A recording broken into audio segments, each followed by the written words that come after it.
हजुर जो कोही स्वदेशमा विदेशमा बसेर मलाई हेरिरहनु भएको छ उहाँहरूको लागि एउटा इन्फर्मेटिभ भिडियो हो। भर्खरै चाहिँ एउटा एक्सिडेन्ट भएको छ, त्यसैले विदेशमा हुने अथवा कतै हुने नेपालमा जहाँ भए पनि आफ्नो बालबच्चाहरूलाई, आफ्नो आफन्तहरूलाई, मित्रहरूलाई, दाइ भाइ सबैहरूलाई चाहिँ राम्रोसँग गाडी ड्राइभ गर्नु होला, सेफ ड्राइभ गर्नु होला भन्नु म चाहन्छु।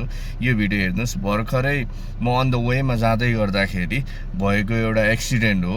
मेरो अगाडिको भेहिकलहरू थियो होइन, म परिनँ। अब म अलिकति भनौँ न गाडी त्यस्तो ड्राइभ गर्दिनँ, बेसरी अलि स्लो नै हेरेर ड्राइभ गर्छु, त्यही पनि कहिलेकाहीँ दुर्घटना हुनसक्छ। त्यसैले म भन्न चाहन्छु कि सबैले गाडी चलाउँदा चाहिँ एकदमै तपाईँको ध्यान दिनु होला। यता भोल्युम अन गर्ने, उता मोबाइल चलाउने कामहरू नगरिदिनु होला। स्ट्रेट चाहिँ तपाईँको आफ्नो अगाडि के आइरहेको छ, mirror, side mirror, rear mirror सबै चेक गरेर पछाडि तपाईँको टर्न गरेर चाहिँ ड्राइभ गरिदिनु होला, नत्र दुर्घटना हुनसक्छ। यो चाहिँ सबैले चेतनाका लागि है हजुर।